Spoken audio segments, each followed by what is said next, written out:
علامہ محمد اقبال کی آرزو اور تمنا بمناسبت ایام وفات علامہ محمد اقبال رحمۃ اللہ علیہ. گفتگو جناب ڈاکٹر حسن عباسی. اعوذ باللہ من الشیطان الرجیم. بسم اللہ الرحمن الرحیم و بہ نستعین انه خیر ناصر و معین. سلام عرض میکنم خدمت همه عزیزانی که در شبکه‌های مختلف اجتماعی.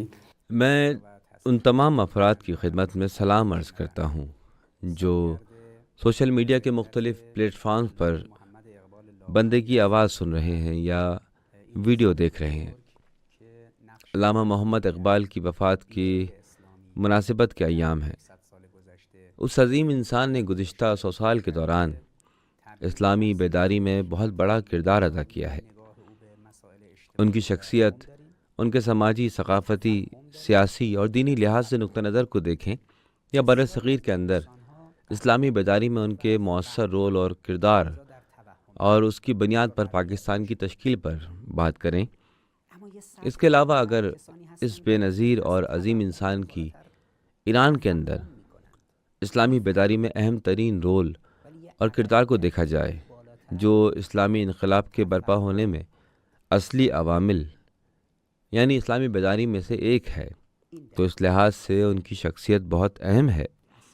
یہ بات میرے لیے فخر اور خوشی کا باعث ہے کہ آج اندیشکدہ اقبال کی دعوت پر آپ کی خدمت میں حاضر ہوں. اس دوران علامہ اقبال لاہوری کی ذات اور ان کی شخصیت کے علمی و فکری پہلوؤں اور مسلمانوں میں اسلامی بیداری میں ان کے کردار پر گفتگو کریں گے. اس سے پہلے خدا کا شکر ادا کرتے ہیں کہ خدا نے ہمیں یہ توفیق عنایت فرمائی اور خدا ہمیں اس کام کا لائق سمجھے. اقبال لاہوری ایک ایسی نابغہ اور ذہین شخصیت ہے، لیکن افسوس کی بات یہ کہ وہ کبھی ایران نہ آ سکے. ایران آنے کا انہیں موقع نہ مل سکا. انہیں ایران میں کسی پروگرام میں دعوت نہ دی گئی. اس وقت ایران میں ایک عجیب قسم کی گھٹن اور افراتفری کا دورہ تھا. وہ شخص جس نے کبھی ایران کا سفر نہ کیا ہو، وہ شخص جس نے کبھی فارسی زبان نہ سیکھی ہو، اور وہ شخص کہ جس کے آس پاس کے لوگ فارسی زبان میں بات نہ کرتے ہوں، اس وقت وہاں پر سرکاری اداروں میں انگریزی زبان رائج تھی. گھر اور محلوں میں اردو زبان اور دیگر علاقائی زبانوں میں بات چیت ہوا کرتی تھی. ان کا فارسی زبان پر اتنا تسلط نہیں تھا کہ وہ اس کے ذریعے کوئی مسلسل رابطہ اور تعلق قائم کر سکتے. لیکن حیرت کی بات یہ ہے کہ ان کی شاعری کے 9000 بیت فارسی زبان میں ہیں. وہ ایرانی ثقافت کے دل دادا تھے اور پوری اسلامی دنیا میں اسلامی بیداری کے حوالے سے، ایران کے کردار کے حوالے سے بہت پر امید تھے، اور ان کی یہ امید ان کے اشعار میں بہت واضح طور پر دکھائی دیتی ہے. انہوں نے ایران کے انقلاب کی پیشگوئی بھی کی تھی. انہیں ایرانی جوانوں سے بہت امید اور توقعات وابستہ تھیں. ان کا ایک معروف شعر ہے جس کو موسیقی کے مختلف انداز میں خود پاکستان کے اندر بھی پڑھا گیا ہے. ہماری جوانی کے ایام میں ان کے یہ اشعار اور قطعے ریڈیو سے نشر ہوا کرتے تھے تو بہت اچھا لگتا تھا. چون چراغ لال سوزم در خیابان شما، ای جوانان عجم جان من و جان شما، غوطہ زد در ضمیر زندگی اندیش ام، تاب دست آورده ام افکار پنهان شما، میرسد مردی که زنجیر غلامان بشکند، دیده ام از روزن دیوار زندان شما. علامہ اقبال لاہوری ایک لطیف طبیعت کے مالک تھے. انہوں نے تقریباً 5-6 ہزار بیت اردو زبان میں بھی کہے ہیں اور ان سے بھی زیادہ 9000 بیت فارسی زبان میں کہے ہیں. لیکن افسوس کہ وہ ایران کا سفر نہ کر پائے. انہیں اس بات کا موقع نہ مل سکا کہ کسی ایسے ماحول میں رہتے جہاں پر فارسی میں بات کر پاتے، اور یہ ماحول انہیں میسر نہ آ سکا. لیکن انہوں نے بہت اہم اور کلیدی ترین نکات کو اپنے اشعار کے ذریعے بیان کیا ہے. انہیں ایک شاعر کی حیثیت سے پہچانا جاتا ہے اور وہ ایک فلسفی کی حیثیت سے بھی معروف ہیں. اس زمانے کے ہندوستان یا آج کے پاکستان میں انہوں نے فلسفہ پڑھا اور وہاں پر ایک انگریز استاد کے کہنے پر وہ برطانیہ چلے گئے. وہاں کیمبرج یونیورسٹی میں فلسفہ پڑھنے کے بعد وہ جرمنی چلے گئے جہاں سے انہوں نے فلسفے میں ڈاکٹریٹ کیا. ان کی ڈاکٹریٹ کے تھیسس کا عنوان بھی ایرانی فلسفے کے بارے میں تھا. جس میں انہوں نے ایرانی فلسفے کے بارے میں مختلف نکات کی، انہوں نے اپنی وضاحت کی۔ یہ بہت بڑی بات ہے کہ اپنی علمی، تعلیمی، ثقافتی، سماجی مسائل میں ان کی توجہ کا مرکز اور درد دل ایران تھا، خطہ فارس تھا۔ جیسے میں نے عرض کیا، اس عظیم شخصیت نے اسلامی بیداری میں بہت ہی اہم کردار ادا کیا۔ ان کے اشعار کے دیوان اور مثنوی میں 2 کلیدی نکات ہیں۔ ایک کلیدی نکتہ خودی ہے، اس حوالے سے ان کی ایک مثنوی خودی کے نام سے ہے، اور ایک مثنوی ان کی بے خودی کے نام سے ہے، خودی اور بے خودی۔ اسلامی بیداری میں اہم رول ادا کرنے والے اس عظیم سماجی اجتماعی مصلح کی فلسفی نگاہ کی بنیاد یہ تھی کہ ہم اپنے آپ کو پہچانیں۔ ہم اپنی ذات کو گم کر بیٹھے ہیں، ہم اپنی ذات سے آگاہی حاصل کریں۔ ڈاکٹر علی شریعتی نے علامہ اقبال سے یہ خصوصی نقطہ نظر لے کر بعد میں وہ معروف مقولہ بازگشت بے خویشتن خویش اپنی طرف واپسی کو لکھا۔ شہید مرتضیٰ مطہری نے خود آگاہی کے اس معنی کو لیا اور اس کلیدی نقطے سے خود آگاہی اپنی شناخت کی وضاحت کی۔ علامہ اقبال نے جس خود آگاہی اور خود شناسی کی بات کی تھی، وہ مارکسسٹوں کی ہیگل کے قول کی بنیاد پر بیان کی گئی تاریخی خود آگاہی اور خود شناسی سے مختلف تھی۔ یہ بھی ایک تاریخی خود آگاہی ہے، لیکن وہ نقطہ نظر اور نگاہ جو علامہ اقبال نے بیان کیا اور شہید مطہری، ڈاکٹر علی شریعتی اور دوسرے افراد نے یہ نقطہ لے کر اس کی ایرانی ثقافت میں ترویج کی، یہ مارکسسٹ اور ہیگل کے نظریے اور نگاہ سے بہت مختلف ہے۔ 19ویں صدی کا معاشرہ استعمار زدہ معاشرہ تھا۔ اس زمانے میں پورا ہندوستان برطانیہ کے تسلط اور قبضے میں ہے۔ سارے عرب ممالک اور ان کا معاشرہ مصر سے لے کر عراق سارے استعمار کے تسلط میں تھے۔ وہ ایران میں قاجار حکمرانوں کے دور کے آخری ایام تھے اور سب کچھ ٹوٹ پھوٹ کا شکار تھا۔ روس، برطانیہ، فرانس اور دوسرے ممالک ایران میں مداخلت کر رہے تھے اور اس بات کو اپنا حق سمجھتے تھے اور اس مداخلت کے قائل تھے۔ ایران میں اس وقت کوئی استحکام نہیں تھا۔ ایران میں ہر طرف ایک فتنہ و آشوب برپا تھا۔ اسلامی دنیا، افریقی ممالک ہوں یا ایشیا کے ممالک، ہر جگہ ایک بہت بڑی نا امیدی کا غلبہ تھا۔ اس دوران ایک شخص اٹھ کھڑا ہوتا ہے اور سب کو خود ہی اپنی ذات اور اپنے آپ کو تلاش کرنے کی بات کرتا ہے، تاکید کرتا ہے، اپنی ذات سے آگاہی، اپنی ذات کی شناخت اور اس طرح کی دیگر باتوں کا تذکرہ کرتا ہے تاکہ ہم بیدار ہو سکیں، خود آگاہ بنیں، اپنے آپ کو پہچانیں اور غیروں کے سہارے نہیں بلکہ اپنی الگ شناخت پیدا کریں، غیروں کے مقابلے میں خود کو پہچانیں۔ آیت اللہ جوادی عاملی کا ایک جملہ ہے، فرماتے ہیں کہ غیرت عدالت سے بلندتر اور اہم ہے۔ عدالت کا مطالبہ کرنے والی بہت سی تحریکیں کیوں ناکامی کا شکار ہوتی ہیں؟ تو اس کی وجہ اور دلیل یہ ہے کہ وہ عدالت کا مطالبہ تو کرتے ہیں، ہر ایک کے حق لینے کی بات تو کرتے ہیں، ہر چیز کو اپنی جگہ پر رکھنے کا تقاضا کرتے ہیں، لیکن ان میں تبدیلی کی قدرت اور غیرت نہیں ہوتی۔ وہ چیز جو ان کی اپنی ہے اور کسی دوسرے کا اس میں کوئی حصہ نہیں، وہ اس کو غیروں سے الگ کریں، اس کی حفاظت کریں اور اس کی حدود و قیود بنائیں، اس حالت کو تبدیل کرنے کی قدرت رکھتے ہوں۔ غیرت ان کے اندر موجود ہو، عدالت غیرت کی ذیل میں آتی ہے، اور غیرت عدالت سے زیادہ اہم اور بڑی چیز ہے۔ اگر کوئی شخص غیرت مند ہو اور وہ عدالت و انصاف کا قیام کرنا چاہے تو وہ یہ کام اس وقت کر سکتا ہے جب اپنے اور غیر کے درمیان حدود و قیود اور فاصلے کا تعین کر سکتا ہو۔ ایک گھر کے اندر رہنے والے میاں بیوی ایک دوسرے کے بہت نزدیک ہیں، ان کا قریبی تعلق ہے، لیکن ان کی ایک خودی بھی ہے اور ایک غیر خودی بھی۔ مثال کے طور پر ایک ٹوتھ برش کے لیے، اب اس کا یہ مطلب نہیں کہ وہ میاں بیوی ہیں، ایک دوسرے سے محبت کرتے ہیں تو ایک ہی ٹوتھ برش سے اپنا دانت صاف کریں گے۔ ہو سکتا ہے کہ کسی کو دانتوں کی بیماری ہو اور وہ اس طرح اس بیماری کو دوسرے شخص پر منتقل کر دے جو مشترکہ ٹوتھ برش سے اپنے دانت صاف کر رہا ہے۔ اگر انسان محبت اور رابطے کے اعلیٰ ترین درجے پر بھی ہوں تو بھی کسی نہ کسی جگہ پر غیرت کا مسئلہ سامنے آ جاتا ہے، کیونکہ ہر ایک کے لیے جاننا ضروری ہے کہ وہ کون ہے، اس کی کیا حدود ہیں، دوسرے کے مقابلے میں اپنی ذات کو مشخص کرے۔ اس جہت سے دیکھیں تو عدالت اس وقت قائم ہوتی ہے جب غیرت ہو، اور غیرت اس وقت پیدا ہوتی ہے جب کوئی غیر کے مقابلے میں اپنی ذات کو جدا کرے، اپنے اور غیر کے درمیان فاصلہ پیدا کر سکے۔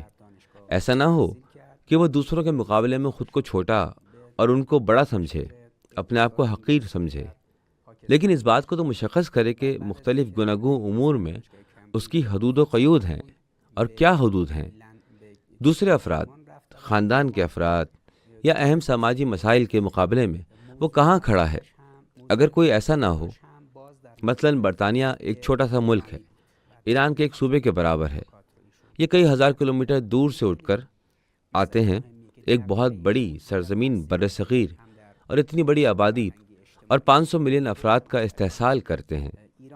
وہاں پر جو لوگ آباد تھے، وہ جو ان بیگانوں کے زیر تسلط پھنس گئے، وہ خود کو بدل نہیں سکتے تھے، یہ کہہ نہیں سکتے تھے کہ یہ ہم ہیں اور تم غیر ہو، تم باہر سے آئے ہو۔ اگر وہ غیرت کا اظہار کریں تو مشکل میں پھنس جائیں گے، کیونکہ وہ اپنے اور غیر کے درمیان فرق نہیں کر سکتے تھے۔ وہ خود کو چھوٹا اور کمتر دیکھتے تھے، حقیر سمجھتے تھے، اور غیر کو اپنے سے برتر اور بڑا سمجھتے تھے۔ یہاں پر علامہ اقبال کو اس خطرے کا پتہ چل گیا۔ انہیں معلوم ہوا کہ ہماری کمزوری صرف یہ ایک نقطہ ہے، ہم مسلمانوں کی کمزوری یہ ہے کہ ہم خود کو نہیں پہچانتے، ہم اپنی اس خودی تک نہیں پہنچے، ہم نے اپنی خودی حاصل نہیں کی، ہمیں خود پر یقین اور باور نہیں ہے، اپنے اور خدا کے درمیان تعلق کو نہیں جانتے، لہذا اس صورت میں غیر آ کر آسانی سے ہمارا استحصال کرتے ہیں، ہم پر تسلط حاصل کرتے ہیں۔ لہذا علامہ اقبال اس بات پر بہت پریشان اور ناراحت تھے۔ نہ صرف ہندوستان بلکہ ایران، حجاز، مصر، ساری اسلامی سرزمینوں کے لیے پریشان تھے۔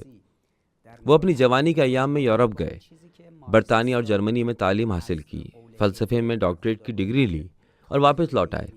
جس زمانے میں وہ جرمنی میں فلسفے میں ڈاکٹریٹ کر رہے تھے، اس زمانے میں وہ جرمنی کے فلسفی ایڈمنڈ ہاسلر کے تفکر کے اوج کا زمانہ تھا، جو ایک معروف جرمن فینومنلسٹ فلسفی تھا، اور وہ فینومنلزم کا استاد تصور کیا جاتا تھا۔ وہ مارٹن ہائیڈگر اس کا بھی استاد سمجھا جاتا تھا۔ اس وقت جرمنی میں فریڈرک نیچے، اس کا تفکر جرمنی میں چھایا ہوا تھا۔ جرمنی پر کانٹ اور ہیگل کے فلسفے اور اس کے تسلط کو ایک صدی ہونے والی تھی۔ اس ماحول اور اس صورتحال میں علامہ اقبال جرمنی پہنچتے ہیں، اپنی اعلیٰ تعلیم کو ڈاکٹریٹ کے درجے تک لے کر جا کر ختم کرتے ہیں اور واپس پاکستان لوٹ آتے ہیں۔ انہیں معلوم تھا کہ اس وقت برطانیہ میں کیا صورتحال ہے، جانتے تھے جرمنی میں کیا ہو رہا ہے، جانتے تھے کہ تفکر کہاں تک جا پہنچا ہے۔ اقبال جانتے تھے کہ مغرب والے، ویسٹ والے تاریخی آگاہی کے کس مرحلے میں ہیں، اور ہم اس آگاہی کے مرحلے میں کہاں کھڑے ہیں۔ ہمارے سامنے مسئلہ صرف تاریخ نہیں ہے، مسئلہ ہماری اپنی ذات کی فطرت، طبیعت کے مقابلے میں آگاہی ہے، خلقت کے مقابلے میں آگاہی ہے، دوسروں اور خدا کے مقابلے میں اپنی آگاہی ہے۔ علامہ اقبال کی نظر میں یہ آگاہی اہم ہے۔ جس آگاہی اور شناخت کو اقبال نے شروع کیا، وہ انقلاب اسلامی ایران کی بنیادوں میں سے ایک اہم بنیاد ہے۔ علامہ اقبال کا ایران کے اسلامی انقلاب میں بے نظیر کردار ہے۔ رہبر معظم انقلاب اسلامی ایران آیت اللہ عظمہ سید علی خامنائی اس وقت ایران کے صدر تھے۔ اس وقت انہوں نے ایک تقریر کی تھی۔ دسمبر 1985 میں دفاع مقدس کے دوران انہوں نے پاکستان کا دورہ کیا تھا۔ پاکستان کے عوام کی طرف سے ایک بہت بڑا اور عظیم الشان استقبال کیا گیا تھا۔ پاکستان کا اس وقت کا صدر ضیاء الحق اس سفر میں لاہور، اسلام آباد اور دوسری جگہوں پر ان کے ساتھ ساتھ تھا۔ اس کے 3 ماہ بعد فروری 1986 میں تہران یونیورسٹی میں علامہ اقبال کو خراج تحسین پیش کرنے کے لیے ایک عظیم الشان کانفرنس کا انعقاد ہوا۔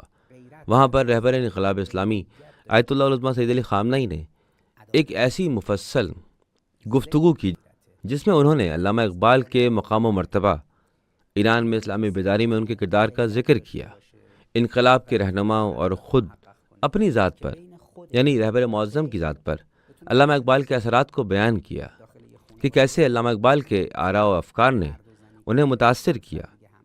اس خطاب میں بہت اہم اور مؤثر نکات کا ذکر کیا گیا تھا، جس کے کافی اثرات بھی مرتب ہوئے۔ جس کے بعد علامہ اقبال پر کئی کتابیں لکھی گئیں جن کے کئی ایڈیشن چھپ چکے ہیں۔ سن 2019 میں رہبر معظم انقلاب اسلامی آیت اللہ العظمیٰ سید علی خامنہئی کی اس 30-40 سالہ پرانی تقریر کو ایک نئے انداز میں پھر چھاپا گیا ہے، لیکن حقیقت یہ ہے کہ ایران کے اندر علامہ اقبال کوئی جانی پہچانی شخصیت نہیں ہے۔ لیکن افسوس کی بات تو یہ ہے کہ خود پاکستان کے اندر بھی علامہ اقبال کی اہمیت، شان اور قدر و قیمت پہچانی نہیں گئی۔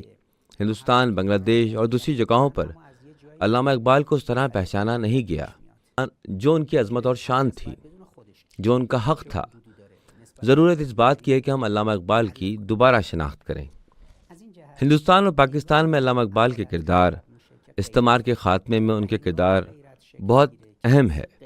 ہندوستان میں استعمار کے خاتمے میں مہاتما گاندھی، جواہر لال نہرو نے اہم کردار ادا کیا۔ خود پاکستان اور اس کی تشکیل میں ان کا اہم رول ہے۔ علامہ اقبال اور قائد اعظم محمد علی جناح کی جانب سے پاکستان کی تشکیل اور اسے اسلامی جمہوریہ بنانے میں کلیدی کردار ہے۔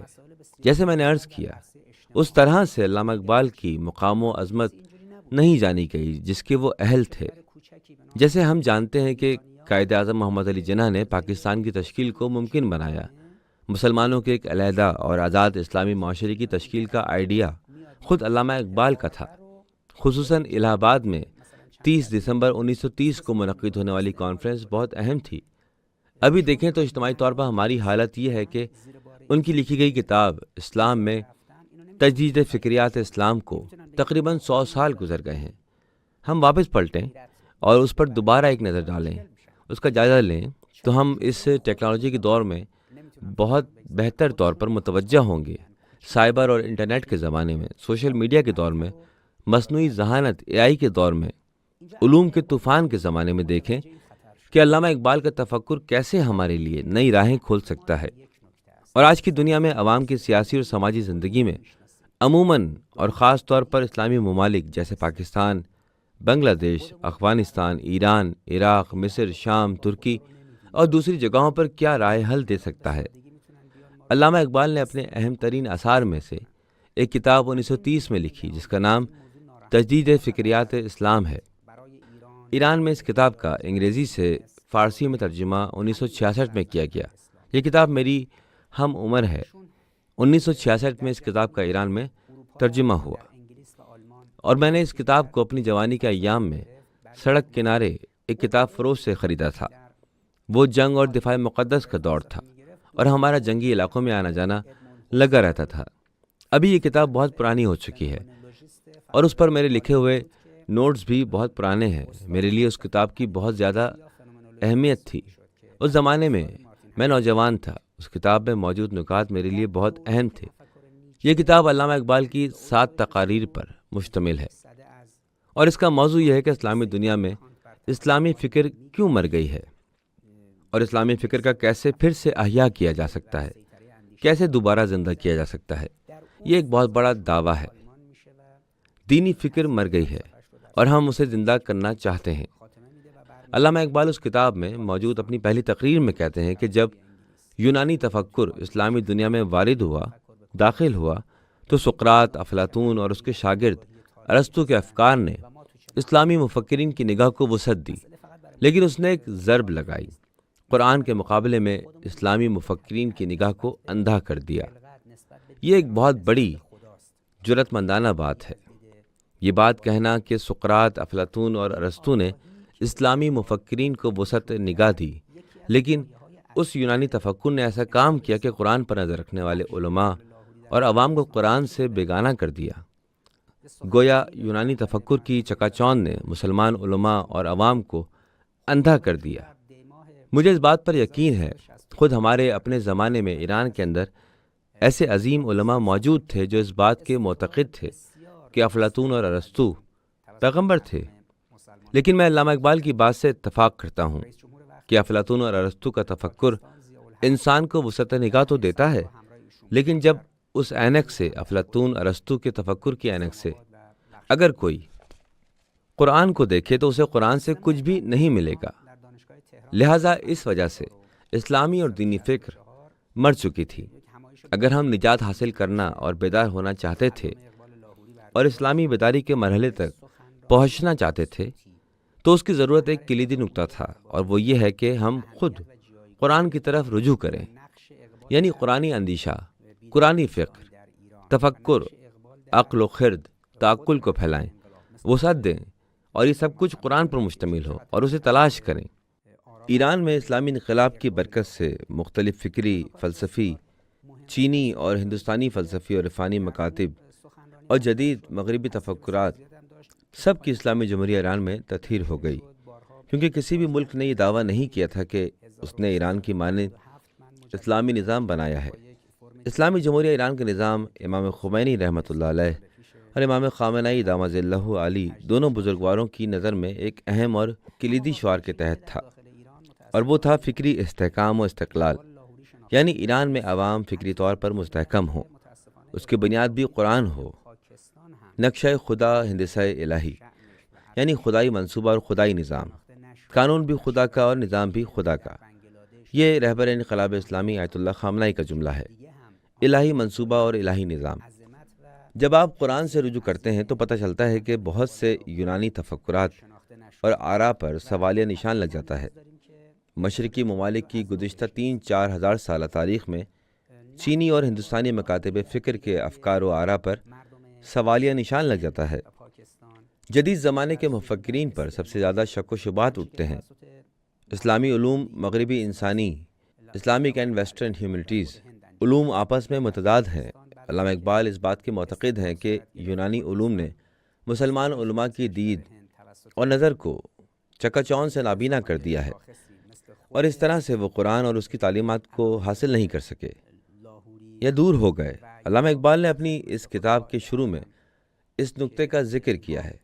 نہ صرف علامہ اقبال بلکہ رہبر انقلاب اسلامی آیت اللہ خامنہئی 2010 میں میرا خیال ہے دینی مدارس کے علماء سے ملاقات کے دوران فرمایا آپ نے کہ میں نے مغربی انسانی علوم کے ذاتاً زہریلی نوعیت کے خطرے کو بارہا آپ کی خدمت میں بیان کیا ہے۔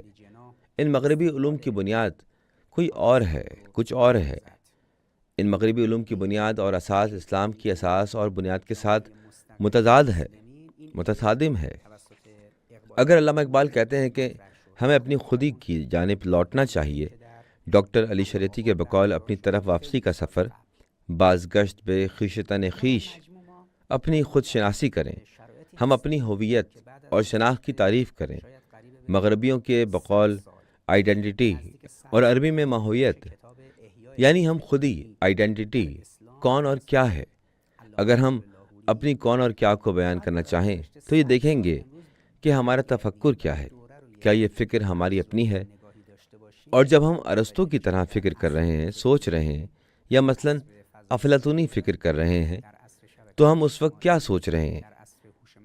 اس دنیا اور جہان کے بارے میں ہماری نگاہ کیا ہے؟ علامہ اقبال کی یہ خصوصی نگاہ اور نظر آج مصنوعی ذہانت AI کا اصلی مسئلہ ہے، سوشل میڈیا اور انٹرنیٹ کے دور کا مسئلہ ہے۔ آج ہمیں سوشل میڈیا اور انٹرنیٹ کی نعمت میسر ہے، اور ہم مصنوعی ذہانت کی نعمت سے استفادہ کر رہے ہیں، لیکن ہم ہر روز خود سے بیگانے، اجنبی اور دور ہوتے جا رہے ہیں۔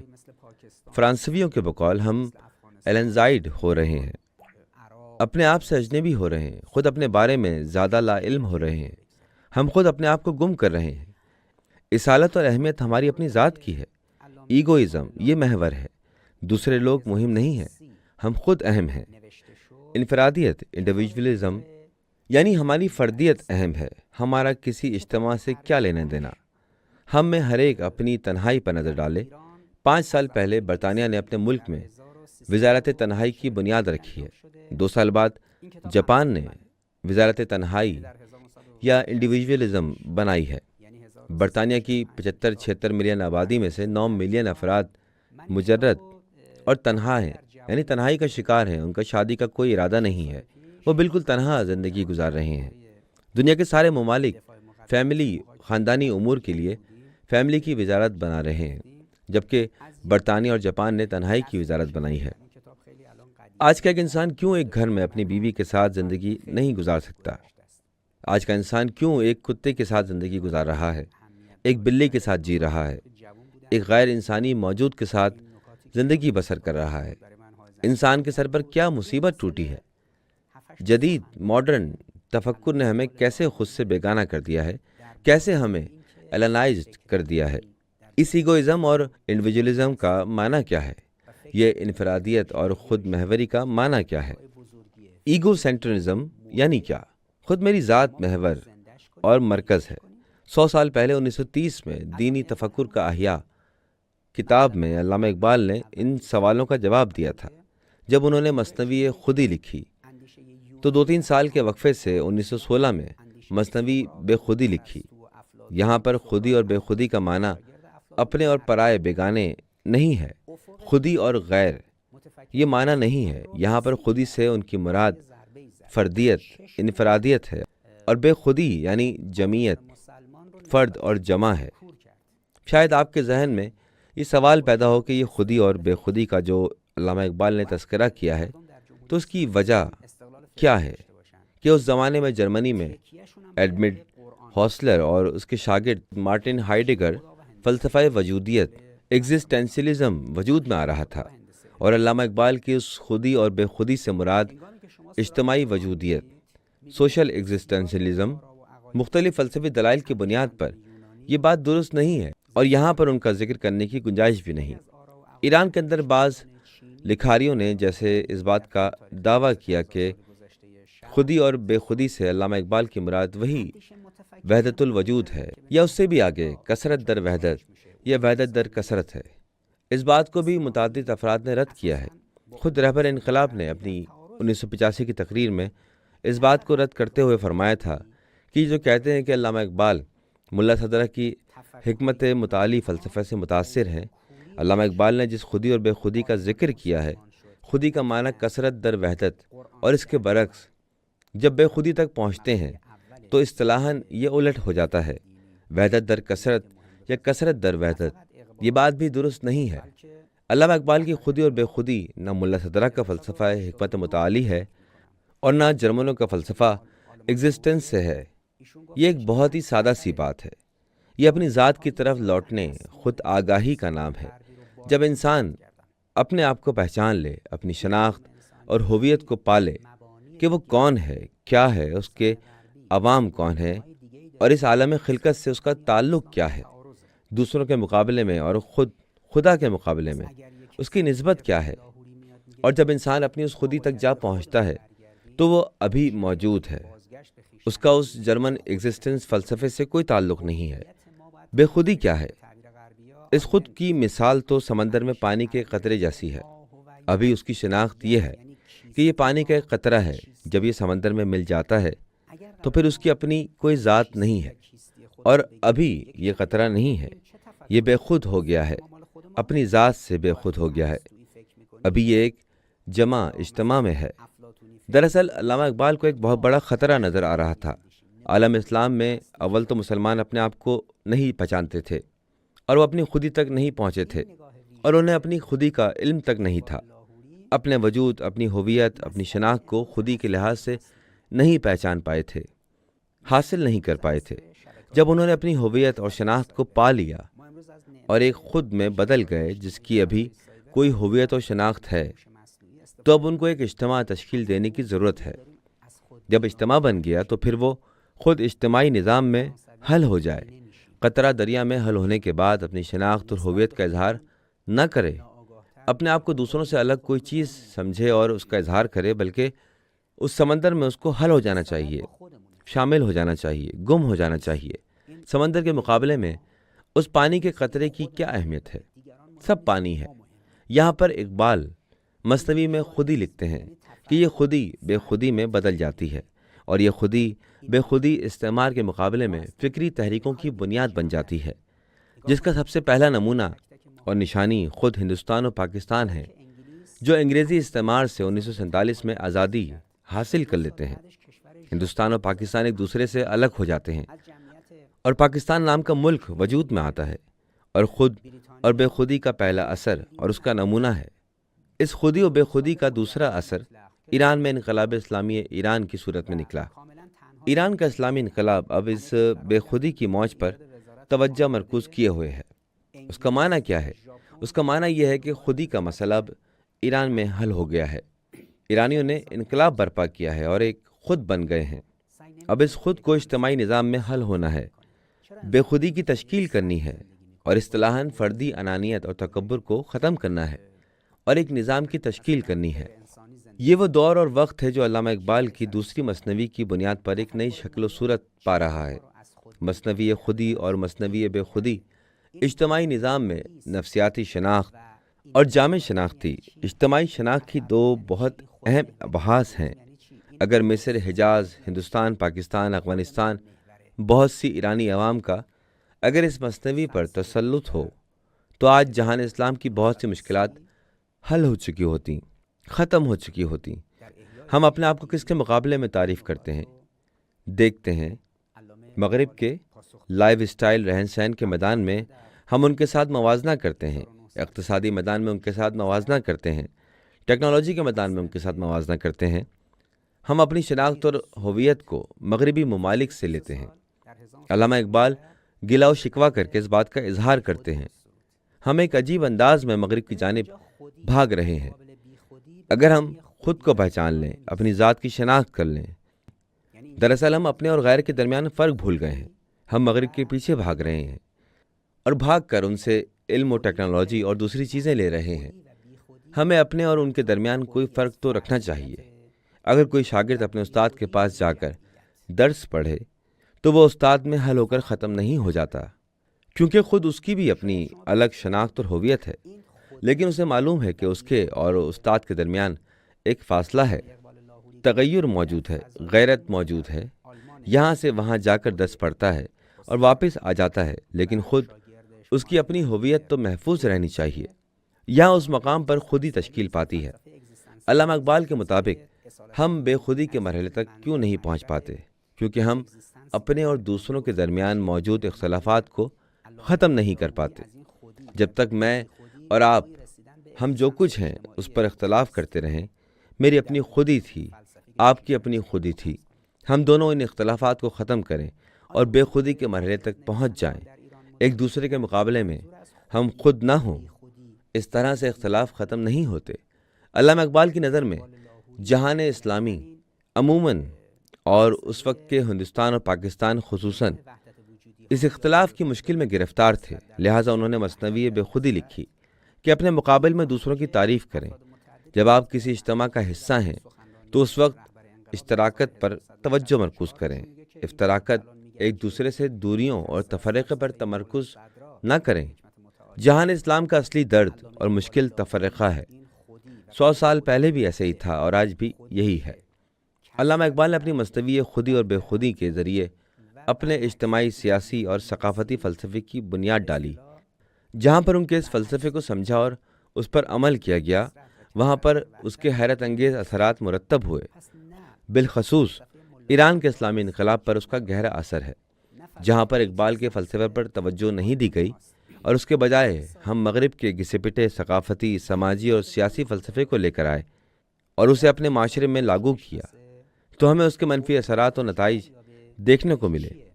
ضرورت اس بات کی ہے کہ ایرانی اور پاکستانی مسلمان علامہ اقبال کی مثنوی خودی اور بے خودی کی طرف واپس لوٹیں، اس کا مطالعہ کریں۔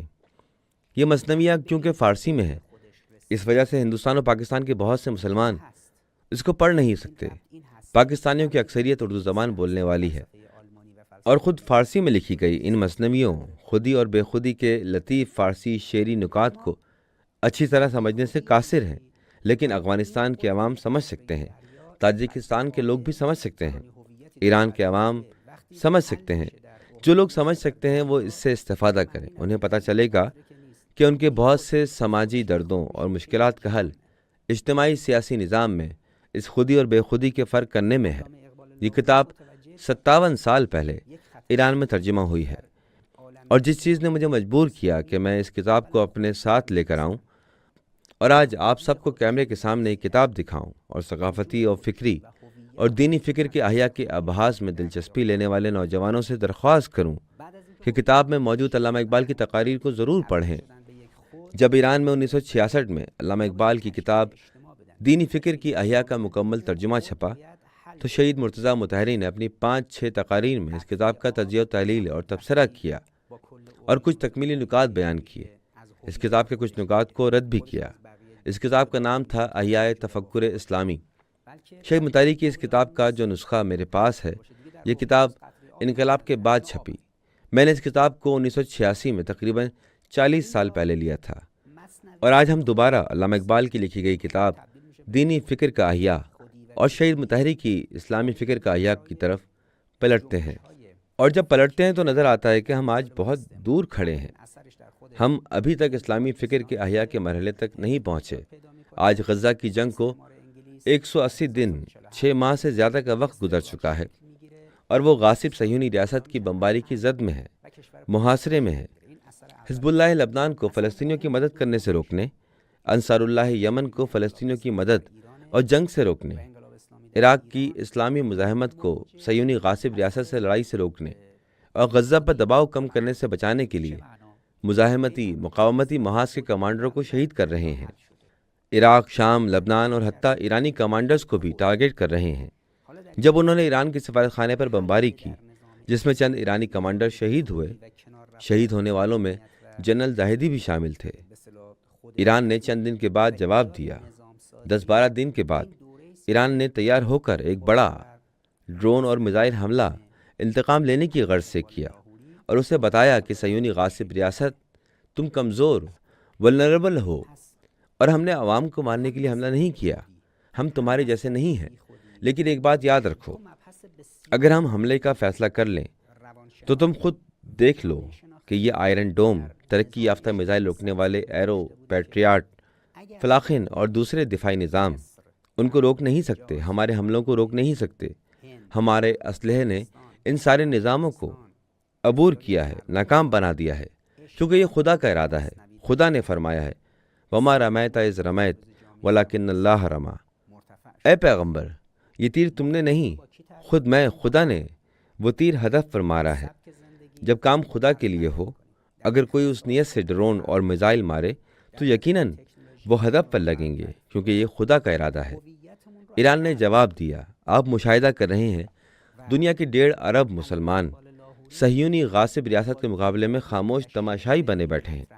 مصر کی آبادی 10 کروڑ ہے، وہ خاموش رہے۔ بہت سے افریقی ممالک کے مسلمان خاموش ہیں۔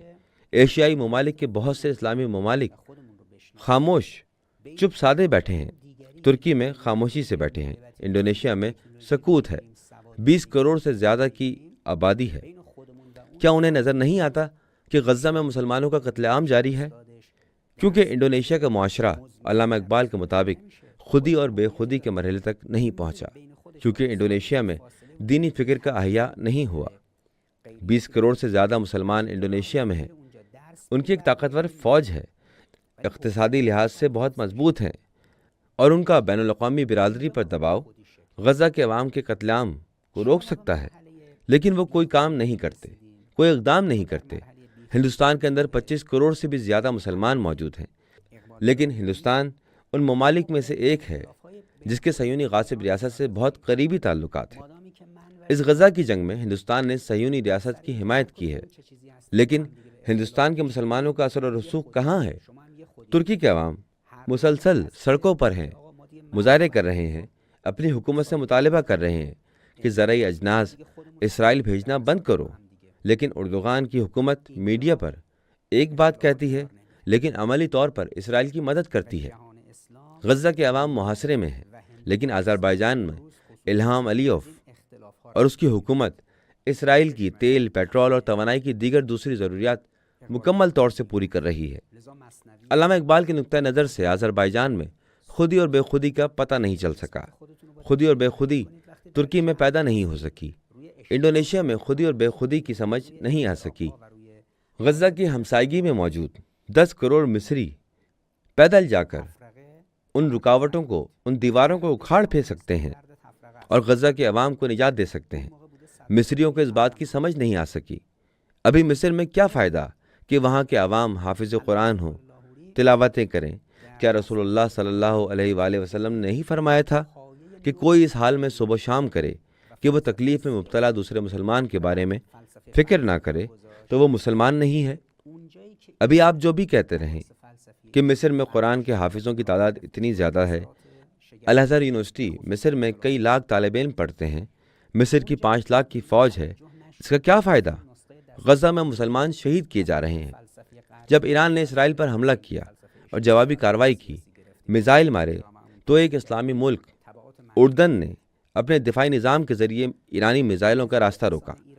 فرانس، برطانیہ اور امریکہ کو اپنی فضائی حدود استعمال کرنے کی اجازت دی کہ وہ ایرانی میزائل اور ڈرون طیاروں کو روک سکیں۔ وہ ڈرون اور میزائل روکنے میں کامیاب نہ ہو سکے، لیکن اردنی معاشرے کی آبرو ختم ہو گئی۔ یہ کل خدا کو کیا جواب دیں گے؟ یمن کے عوام بھوک و پیاس کی زندگی گزار رہے ہیں، لیکن انہوں نے وہاں سے اتنی دور سے جنوبی مقبوضہ فلسطین میں اسرائیلی شہر ایلات کی بندرگاہ پر میزائل داغا۔ سعودی عرب خود کو خادم حرمین شریفین سمجھتا ہے۔ وہاں پر 10-12 بلین ڈالر کا انتہائی جدید بیلسٹک میزائل شکن نظام تھا جسے نصب کیا گیا ہے۔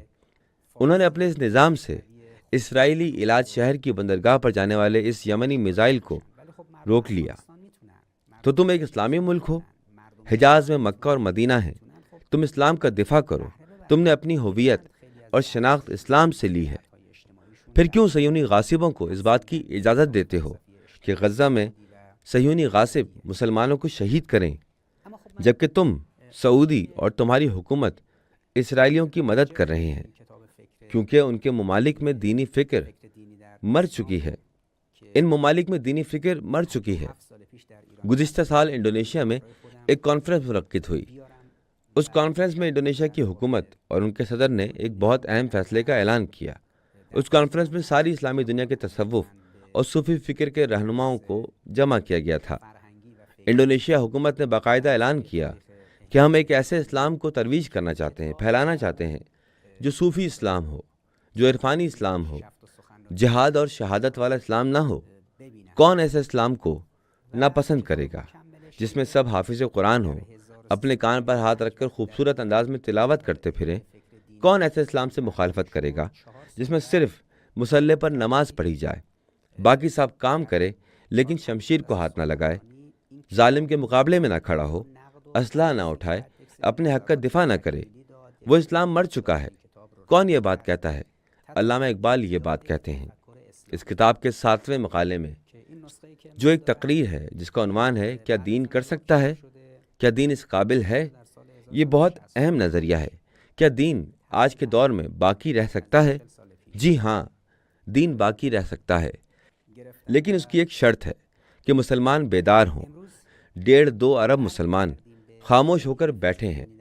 چند گوریلا مزاحمتی مقاومتی گروہ غزہ کے عوام اور فلسطین کا دفاع کر رہے ہیں، کیونکہ وہ 4 گروہ اسلامی بیداری کے مرحلے تک پہنچ گئے ہیں۔ یہ ایک بہت تکلیف دہ بات ہے۔ اس بنا پر اشارہ کیا کہ ضرورت اس بات کی ہے کہ ہم واپس لوٹیں، علامہ اقبال کے نظریے پر دوبارہ ایک نظر ڈالیں اور ان کے تفکر اور اندیشے سے آشنائی حاصل کریں۔ 100 سال پہلے انہوں نے جن خطرات کی نشاندہی کی تھی، دیکھیں کہ 100 سال کے بعد ہم کہاں کھڑے ہیں۔ 1930 میں یہ کتاب لکھی گئی، ابھی 2024 ہے۔ 6 سال بعد اس بات کو 100 سال پورے ہو جائیں گے۔ 94 سال پہلے یہ کتاب لکھی گئی۔ اس دوران کیا اتفاقات رونما ہوئے ہیں؟ سوویت یونین ٹوٹ گیا، امریکی حکومت کمزور ہو چکی ہے، پاکستان ہندوستان سے الگ ہو کر ایک الگ وجود حاصل کر چکا ہے، ظاہری طور پر انگریزی استعمار وہاں سے نکل گیا ہے، ایران میں اسلامی انقلاب آ چکا ہے، دنیا میں بہت سے اتفاقات رونما ہو چکے ہیں۔ افغانستان پر امریکیوں نے 20 سال تک قبضہ کر رکھا تھا۔ 2 ٹریلین 400 ملین ڈالر خرچ کرنے کے بعد انہیں وہاں پر کوئی نتیجہ نہ ملا، افغانستان کو ویران کر کے وہاں سے بھاگ گئے۔ اس کتاب کے لکھے جانے کے 94 سال بعد دنیا میں بہت سے اتفاقات رونما ہو چکے ہیں جو ہمارے لیے عبرت کا باعث بن سکتے ہیں، لیکن اس کی شرط یہ ہے کہ ہم اسلامی فکر کے احیاء اور زندہ کرنے کے قائل ہوں۔ پہلی بات تو یہ ہے کہ اسلام میں دینی فکر کا احیاء مغرب کے انسانی علوم کی بنیاد پر نہیں کیا جا سکتا۔ اسلام میں دینی فکر کے احیاء کا معنی یہ نہیں ہے کہ ہم قرآن کو حفظ کریں، ہاتھ کان کے نیچے رکھ کر بہت اچھی تلاوت کرتے پھریں، بلکہ ہم قرآن کی ایک ایک آیت پر عمل کریں، حقیقت میں عمل کریں۔ جیسے قرآن کے مطابق پیغمبر اکرم صلی اللہ علیہ وآلہ وسلم نے خدا سے کہا کہ میری قوم نے قرآن کو مہجور کر دیا ہے، قیامت کے دن ہمیں قرآن کے حوالے سے جواب دہ ہونا پڑے گا۔ یہاں پر علامہ اقبال فرماتے ہیں کہ ہمیں قرآن کی طرف واپس لوٹ جانے کی ضرورت ہے، کیونکہ علامہ اقبال کے لیے دو باتیں، دو واقعات، دو قضیہ بہت اہمیت کے حامل ہیں۔ ایک قرآن ہے اور دوسرا رسول اللہ صلی اللہ علیہ وآلہ وسلم کی ذات اقدس ہے۔ جب پیغمبر اکرم کا نام آتا تو ان کے اشک جاری ہو جاتے تھے۔ انہوں نے پیغمبر اکرم کے بارے میں بہت سارے لطیف اور پرمعنی اشعار لکھے ہیں۔ قرآن اور نبوت علامہ اقبال کے لیے دونوں بہت خاص اہمیت کے حامل ہیں۔ یہ دونوں چیزیں آج ہمارے معاشرے میں گم ہو چکی ہیں۔ اگر ہم مسلمان آج قرآن کے نزدیک ہوتے اور اس سے توسل اور متمسک ہوئے ہوتے، اگر خدا کی اس رسی کو مضبوطی سے تھامے ہوتے، تو آج ہماری حالت یہ نہ ہوتی کہ غاصب صہیونی غزہ میں مسلمانوں کا قتل عام کریں۔ تقریباً 40,000 افراد شہید ہو چکے ہیں، 80,000 لوگ زخمی ہو چکے ہیں، پورے غزہ علاقے کو ایک ویرانے میں تبدیل کر دیا ہے، جبکہ 1.5 بلین مسلمان ساکت ہیں، خاموش ہیں۔ اسلامی دنیا کی یہ افواج آخر کس درد کی دوا ہیں؟ اگر یہ غزہ اور فلسطین سے فارغ ہو گئے تو کیا پھر کل ان اسلامی ممالک کی تلاش میں ان کا استحصال کرنے کے لیے نہیں آ پائیں گے؟ کیوں نہیں؟ وہ ضرور آئیں گے۔ سب سے پہلا نقطہ اسلامی فکر کا احیاء کرنا ہے۔ اپنی طرف واپس لوٹ جانا مثنوی خودی کے مطابق دوسرا اہم کام ہے۔ وہاں سے بے خودی کا سفر کرنا یعنی سرحدوں کو ختم کرنا ہے اور اسلامی دنیا کا متحد ہونا، یہ تیسرا مرحلہ اور مسئلہ ہے۔ یہ نظریہ کس کا ہے؟ علامہ اقبال کا یہ نظریہ ہے۔ وہ نیشنلزم کے مخالف تھے، اپنی کتابوں میں اس بات کے قائل تھے کہ ہم ممالک کے درمیان موجود سرحدوں کا خاتمہ کریں، جو آ کر ہمیں قومی شناخت دے، ملی شناخت دے، قومی کرنسی، قومی پرچم، قومی لباس، قومی سرحد، ان سب کو ختم کر دیں۔ ہم متحد ہو کر ایک ملت واحدہ بنیں، ایک امت واحدہ بنیں، ایک ید واحدہ بنیں۔ یہ قرآن کا نظریہ ہے، لیکن ہم نے آ کر کیا کام کیا؟ ہم نے اسلامی دنیا کو ٹکڑے ٹکڑے کر دیا۔ ہر ملک کے اندر مغربی ممالک کی انٹیلیجنس ایجنسیوں نے ہمارے معاشرے کا استحصال کیا، لوٹ مار کی۔ کچھ افراد مغربی ممالک سے پڑھ کر آئے اور مسلمان ممالک کو مغربی ممالک کے مفادات کی خاطر چلا رہے ہیں۔ کچھ لبنانی جوان صہیونی غاصب ریاست کے ساتھ جنگ کریں تاکہ غزہ میں موجود فلسطینیوں پر دباؤ کم ہو سکے۔ یمن کے کچھ جوان صہیونی غاصب حکومت کے ساتھ لڑیں تاکہ غزہ میں فلسطینیوں پر دباؤ کو کم کر سکیں، ظلم و زیادتی کو کم کر سکیں، لیکن باقی مسلمان ان کے ساتھ نہیں ہیں۔ کل یہ خدا کو کیا جواب دیں گے؟ کل یہ قیامت کے دن اپنے مسلمان ہونے کی خدا کے سامنے کیا تعریف کریں گے؟ کیا اپنی نمازیں دکھائیں گے؟ ابلیس نے تو ہم سے زیادہ نمازیں پڑھی ہیں۔ جب خدا نے ابلیس سے پوچھا کہ تم آدم کو سجدہ کیوں نہیں کرتے، تو اس نے جواب دیا، میں اس سے بہتر ہوں، میں آگ سے بنا ہوں جبکہ وہ مٹی سے بنا ہے۔ میں نے 6,000 سال عبادت کی ہے اور اس کی تو ابھی تخلیق ہوئی ہے، اس نے تو کوئی عبادت تک نہیں کی۔ اگر عبادت، نماز پڑھنے اور ان کاموں سے جو ہم کر رہے ہیں، تو پھر ان کاموں میں ابلیس اور شیاطین ہم سے بہت آگے ہیں۔ ہمارا ان شیاطین، جنوں اور ابلیس سے فرق یہ ہے کہ ہم آدم کی حیثیت سے اپنے آدم ہونے کی شان کا ثبوت دیں۔ شیخ سعدی شیرازی کے مطابق، تو کہ ز محنت دیگران بی غمی، نشایت کے نامت نہن آدمی۔ تم جو دوسروں کی تکلیف سے بے غم ہو اور بے فکر ہو، تم تو آدمی کہلانے کے بھی لائق نہیں ہو۔ جس کسی کو دوسروں کا کوئی درد نہیں، اسے آدم تو نہیں کہہ سکتے، اگرچہ اس نے جتنی بھی عبادت کر رکھی ہو، اس کا کوئی فائدہ نہیں ہے۔ یہ جو غزہ جنگ کو 7 ماہ ہونے کو آئے ہیں، در حقیقت اس کے مقابلے میں مسلمانوں نے بہت برا امتحان دیا ہے۔ مسلمانوں نے بہت ہی برا اور افسوسناک امتحان دیا ہے۔ لاطینی امریکہ کی حکومتوں نے اسرائیل کے ساتھ اپنے روابط ختم کیے ہیں۔ کولمبیا، وینزویلا، بولیویا اور دوسرے ممالک نے اسرائیل کے ساتھ اپنا رابطہ کاٹ لیا ہے۔ ایک ملک جس کا حکمران یہودیوں کے نزدیک ہے، وہ ارجنٹائن ہے۔ ارجنٹائن نے اسرائیل کے ساتھ اپنے تعلقات کو بڑھایا اور وسعت دی ہے، جبکہ لاطینی امریکہ کے سارے ممالک، خصوصاً وینزویلا، بولیویا، کولمبیا وغیرہ نے اپنا رابطہ اسرائیل سے کاٹ لیا ہے، اپنے سفیروں کو اسرائیل سے بلا لیا ہے اور اسرائیلی غاصب سفرا کو اپنے ممالک سے باہر نکال دیا ہے۔ کچھ اسلامی ممالک نے بھی ایسا کیا ہے۔ کل قیامت کے دن حساب کتاب میں آذربائیجان کہاں کھڑا ہوگا؟ ترکی کہاں کھڑا ہوگا؟ مصر کہاں کھڑا ہوگا؟ کیوں نہ اسلامی ممالک کو یہ باتیں کہی جائیں کہ تم 100 سال بعد واپس لوٹ کر جاؤ اور علامہ اقبال کی کتاب دینی فکر کا احیاء پڑھو، کیونکہ آپ اسلامی ملک ہو لیکن اسلام تمہارے ملک میں مر گیا ہے، تمہارے ملک میں اسلامی فکر مر چکی ہے، تم زندہ نہیں رہے۔ اور وہ فلسطین جو تمہاری نظر میں مر گیا ہے اور نظروں سے دور ہو گیا ہے، وہ مرا نہیں ہے بلکہ تم مر چکے ہو، کیونکہ اگر تم زندہ ہوتے تو کوئی آواز اٹھاتے، کوئی اعتراض، کوئی جواب تو دیتے۔ یہ اشکال آج بھی موجود ہے۔ پاکستان کی 20 کروڑ سے زیادہ آبادی ہے، وہ ملک جو اسلامی دنیا کے بڑے بھائی کی حیثیت سے جانا جاتا ہے، جس کے پاس ایٹمی ہتھیار ہوں، یا انڈونیشیا جس کی آبادی 20 کروڑ سے زیادہ ہے، اور مصر جس کی تقریباً 10 کروڑ آبادی ہے۔ اگر یہ 5-6 ممالک بھی آپس میں اکٹھے ہو جائیں تو صہیونی غاصب ریاست کو جرائم سے روک سکتے ہیں، لیکن یہ صرف دور سے مذمت کرتے ہیں، الفاظ کی حد تک۔ ایک زمانے میں غیر وابستہ ممالک کی تحریک وجود میں آئی، اور انڈونیشیا کے احمد سکارنو، ہندوستان کے جواہر لال نہرو، مصر کے جمال عبد الناصر، یوگوسلاویا کے جوزف پورسٹیٹو، ان 4 ممالک کے یہ سربراہ ایک جگہ جمع ہوئے۔ انہوں نے اعلان کیا کہ ہم نہ سرمایہ داری کے ساتھ ہیں اور نہ مشرق میں مارکسزم اور سوشلزم کے ساتھ ہیں۔ ہم سوویت یونین اور امریکہ میں سے کسی کے بھی اتحادی نہیں ہیں۔ اس طرح سے ایک گروہ غیر وابستہ ممالک کی تحریک کے نام سے وجود میں آیا۔ یہ صرف ایک دکھاوا تھا، اور انہوں نے سیاسی میدان میں ایک ماہر اداکار کا کردار ادا کیا۔ اس سے بھی ایک جگہ خیر اور بھلائی کا کام ہو گیا۔ ان ممالک میں ان جیسے سربراہان آج کیوں نظر نہیں آتے؟ انڈونیشیا میں آج کوئی احمد سکارنو جیسا کیوں نظر نہیں آتا؟ کیوں آج مصر میں جمال عبد الناصر جیسا کوئی نہیں ہے؟ کیوں ہندوستان میں کوئی آج جواہر لال نہرو جیسا نہیں رہے؟ جمہوریہ اسلامی ایران کی خواہش نہیں کہ یہ ممالک اس کی مدد کرنے آئیں۔ جمہوریہ اسلامی ایران تنہا نہ صرف صہیونی غاصب ریاست بلکہ امریکہ سے بھی مقابلہ کر سکتا ہے۔ جمہوریہ اسلامی ایران دنیا میں وہ واحد ملک ہے جس نے امریکی کمانڈوز کو گرفتار کیا، جنہوں نے 2-3 مرتبہ اس کے سامنے گھٹنے ٹیکے ہیں۔ دنیا کا کوئی بھی دوسرا ملک اس طرح کی تصاویر اور ویڈیوز دنیا کو نہیں دکھا سکتا جیسے امریکی کمانڈوز نے ایرانی افواج کے سامنے گھٹنے ٹیک دیے ہیں۔ کیا چینی دنیا کو اس طرح کی کوئی چیز دکھا سکتے ہیں؟ کیا روسی دکھا سکتے ہیں؟ کیا ہندوستانی پیش کر سکتے ہیں؟ ایسا کوئی منظر مصر والوں کے پاس ہو تو دکھائیں۔ فرانس والے کیا ایسا کر سکتے ہیں؟ کون ایسا کر سکتا ہے؟ صرف ایران ایسا کر سکتا ہے۔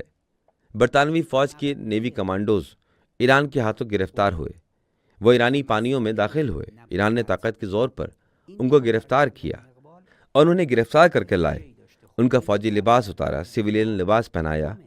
اس دن ایران میں عید کا دن تھا۔ خاتون فوجی کو روپٹہ پہنایا اور آزاد کر دیا۔ برطانیہ کا وزیر اعظم اقوام متحدہ میں جا کر شور شرابہ کرتا رہا، ادھر ادھر زور لگاتا رہا کہ کیوں ایران نے ہمارے کمانڈوز کو گرفتار کیا ہے۔ ایران نے جواب دیا کہ جو بھی ہمارے پانیوں میں، ہماری حدود میں داخل ہوگا اور بغیر اجازت کے داخل ہوگا، ہم اسے گرفتار کریں گے، چاہے وہ امریکی کمانڈوز ہوں یا برطانوی کمانڈوز، فرق نہیں پڑتا۔ کیا ہندوستان برطانوی کمانڈوز کو گرفتار کر سکتا ہے؟ کیا چین یہ کام کر سکتا ہے؟ اور روس والے یہ جرأت رکھتے ہیں؟ کون ایسا کر سکتا ہے؟ مصر والے یہ اقدام کریں گے؟ ایران یہ کام کر سکتا ہے۔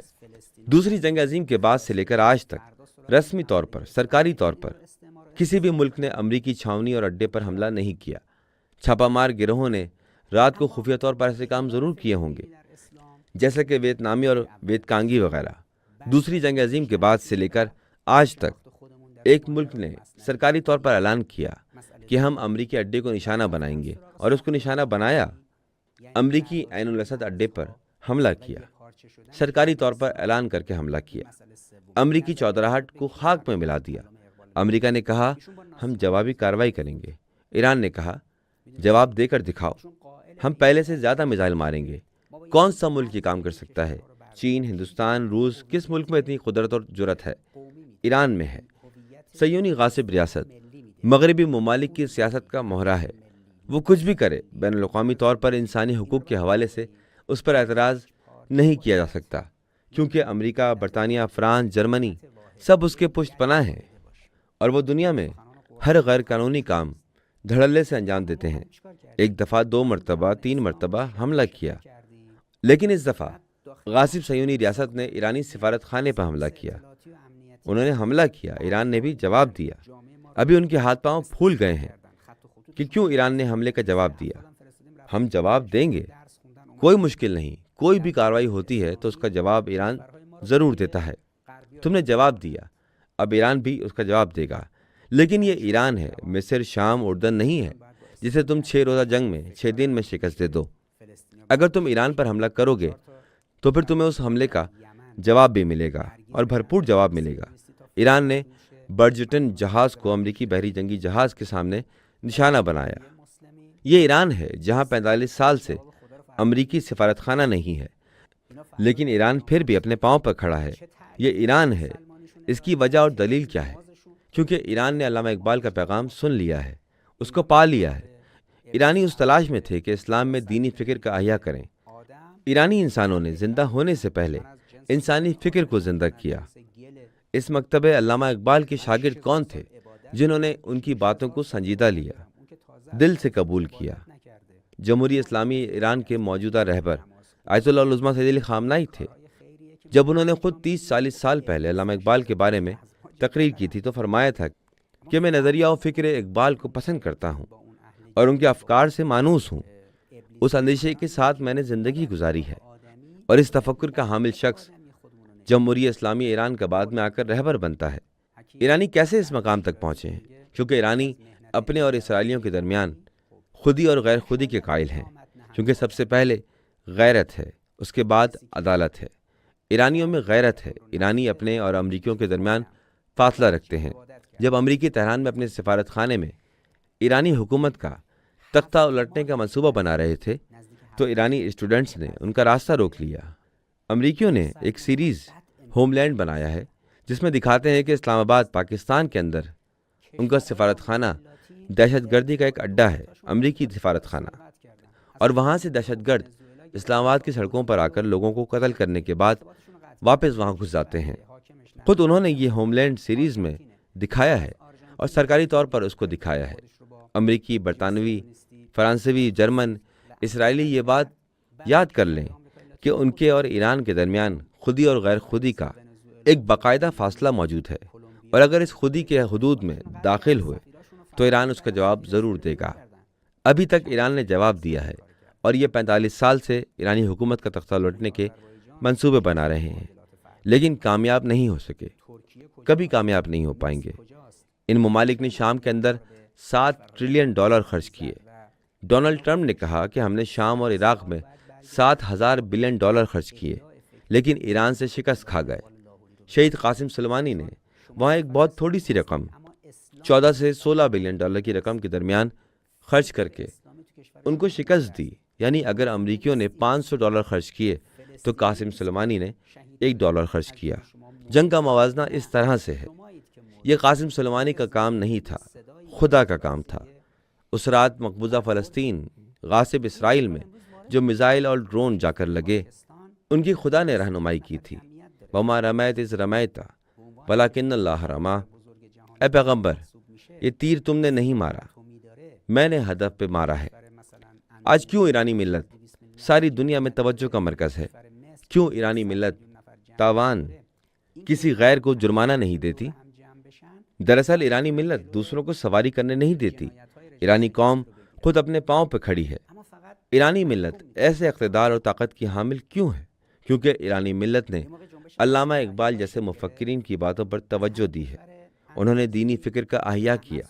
ایرانی مفکرین نے اسی اقبال کی فکر کو ایک اور انداز سے پیش کیا ہے، اور جمہوری اسلامی ایران کے موجودہ رہبر آیت اللہ خامنہئی نے 39 سال پہلے علامہ اقبال کی خودی اور بے خودی کے مسئلے کی تہران یونیورسٹی میں فلسفیانہ تشریح و توضیح کی۔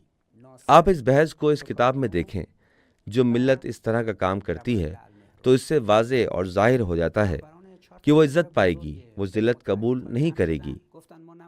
ایسا لگتا تھا جیسے فٹ بال کے عالمی مقابلے جاری ہیں، سارے ملک صرف تماشا دیکھ رہے ہیں کہ کون سا ملک ایک دوسرے سے آگے بڑھ کر بازی لے جاتا ہے۔ سب لائیو براہ راست دیکھ رہے تھے۔ آپ جانتے ہیں کہ اس رات دنیا کے تمام ممالک منتظر تھے کہ دیکھیں ایران کی طرف سے میزائل فائر کیے جاتے ہیں، کیا وہ وہاں پہنچ سکتے ہیں یا نہیں، کیا اسرائیل ان کو ہوا میں ہی تباہ کر سکتا ہے یا نہیں، اور اگر اسرائیل میں جا کر گریں گے تو کیا ہوگا۔ اسرائیل کے اندر خوف و وحشت کا ماحول تھا اور امریکی غصے سے لال پیلے ہو رہے تھے۔ تھپ کے جنگی جہاز پرواز کر رہے تھے۔ وہ اپنی بحری جنگی کشتیاں لے کر آئے ہوئے تھے تاکہ ان میزائلوں کو تباہ کرنے میں اسرائیل کی مدد کریں۔ ہر جدید طرح کی اینٹی بلاسٹک میزائل ٹیکنالوجی لے کر آئے تھے، لیکن وہ سب کے سب اس بات سے غافل تھے کہ خداوند متعال نے قرآن کریم میں جنگ بدر کا ذکر کرتے ہوئے فرمایا کہ ہم نے بدر میں پیغمبر کی مدد کے لیے کئی ہزار فرشتے اور ملک بھیجے۔ تم خدا پر ایمان رکھو اور میزائل فائر کرو، خدا خود اس کو ہدف تک لے جائے گا۔ یہ توحید ہے، عین توحید، یعنی انسان کی زندگی میں دینی فکر زندہ ہو چکی ہے۔ صرف ٹیکنالوجی پر اعتبار نہ کرو، ہم کچھ بھی نہیں ہیں، ٹیکنالوجی کچھ بھی نہیں ہے، جو بھی ہے خدا ہے۔ جو ملت بھی ایسی ہو وہ فاتح ہے۔ یہ باتیں کہاں سے آئی ہیں؟ علامہ اقبال جیسے عظیم مفکرین کے افکار سے ہمیں سب کچھ ملتا ہے۔ علامہ اقبال نے پیشگوئی کی تھی کہ ایرانی اس مرحلے تک پہنچ جائیں گے۔ چن چراغ لالے سوزم در خیابان شما، ای جوانان عجم جان من و جان شما، غوط حاضر در ضمیر زندگی اندیش ام، تاب دست آورده ام افکار پنهان شما، میرسد مردی که زنجیر غلامان بشکند، دیدم از روزون دیوار زندان شما۔ 100 سال پہلے علامہ اقبال کو ایران ایک زندان اور جیل جیسا نظر آ رہا تھا، اور وہ ایران نامی زندان کے ایک سوراخ سے نکلتی روشنی کو دیکھ کر سمجھ چکے تھے۔ انہیں پتہ چل گیا تھا کہ ایک مرد آئے گا جو آ کر تمہاری زنجیریں اور بیڑیاں توڑ ڈالے گا۔ وہ عظیم مرد امام خمینی آئے، انہوں نے ان ساری زنجیروں کو توڑ ڈالا، اور آج ایرانی ملت عزت کے ساتھ، اقتدار کے ساتھ کھڑی ہے۔ لیکن وہ اقوام جو رسوا ہیں، جو سوئی ہوئی ہیں، وہ قابل مذمت ہیں۔ انڈونیشیائی قوم کے لیے ملامت کا مقام ہے، مصری ملت کے لیے ملامت کا مقام ہے، نائجیریا کی عظیم ملت کے لیے ملامت کا مقام ہے، ترکی کی عظیم ملت کے لیے ملامت کا مقام ہے، اور باقی ممالک کی وہ ملتیں جو فلسطین کی مدد کر سکتی تھیں لیکن انہوں نے مدد نہ کی، اور وہاں پر اسرائیلیوں کو، غاصب اسرائیلیوں کو ہر ظلم و جنایت کرنے کی کھلی چھٹی دے دی۔ یہ سارے اپنے اسلام کے بارے میں قطعی طور پر تجدید نظر کریں۔ وہاں پر اسلامی بیداری نہیں آئی، وہاں پر اسلامی فکر کا احیاء نہیں ہوا، اپنے اور غیروں کے درمیان خودی اور غیر خودی کی تعریف نہیں کی گئی۔ جب ہمارے پاس علامہ اقبال جیسے اندیشمند اور مفکرین ہوں تو پھر جفا ہے کہ اگر ہم ان کو چھوڑ کر کانٹ اور ہیگل کو پڑھیں، ارسطو کو پڑھیں، اسپنزوا کو پڑھیں، رونی ڈیکارٹ کو پڑھیں، مارٹن ہائیڈگر کو پڑھیں، ڈیوڈ ہیوم کو پڑھیں، یا کوئی بھی دوسرا انگلستانی، فرانسیسی، جرمن یا دوسرا فلسفی پڑھیں، ہمارے پاس علامہ اقبال موجود ہیں۔ آنے والا زمانہ علامہ اقبال کی تفکر کا زمانہ ہے۔ آنے والے زمانہ بیدار مسلمانوں کا زمانہ ہے۔ آنے والا زمانہ مصنوعی ذہانت، تکنیکی سنگولیرٹی کے کنٹرول کا زمانہ ہے۔ مصنوعی ذہانت انسانی ذہانت پر غلبہ پالے گا، اور انسان خود سے بیگانہ ہو جائے گا، اور اس کا سارا اختیار مصنوعی ذہانت کے پاس چلا جائے گا، اور پھر مصنوعی ذہانت استحصال کرے گا۔ یہ صورتحال 2040 سے 2045 کے درمیان پیدا ہو جائے گی۔ اس دوران کون سا تفکر ہمیں نجات دے سکتا ہے؟ وہ علامہ اقبال جیسے مفکرین کی فکر و اندیشہ ہو سکتا ہے جو ہمارے اور مصنوعی ذہانت کے درمیان خودی اور غیر خودی کی تعریف کرے۔ آنے والے زمانے کے گزشتہ 100 سالوں کے مقابلے میں کہیں علامہ اقبال کے تفکر کی ضرورت ہے۔ مجھے اب بہت افسوس کے ساتھ کہنا پڑتا ہے کہ علامہ اقبال کا فلسفہ ہماری یونیورسٹیوں میں نہیں پڑھایا جاتا۔ مجھے نہیں معلوم کہ پاکستان کی یونیورسٹیز میں علامہ اقبال کا فلسفہ پڑھایا جاتا ہے یا نہیں۔ اگر نہیں پڑھایا جاتا تو پھر ایک بہت بڑی مصیبت ہے۔ ایران میں رہبر معظم انقلاب اسلامی آیت اللہ خامنہئی نے 29 سال پہلے تاکید کی تھی کہ ایران کے اندر علامہ اقبال کی آراء و نظریات کو پڑھایا جائے، لیکن یہ کام اب تک نہیں ہو سکا۔ ایران کی بعض یونیورسٹیوں میں اس طرف عدم توجہ رہی ہے۔ یہ گلے شکوے کا مقام ہے، یعنی یہاں پہ شکایت بنتی ہے۔ علامہ اقبال کا عظیم مقام، مرتبہ ہے، اور ان کا ہم پر بہت بڑا حق ہے۔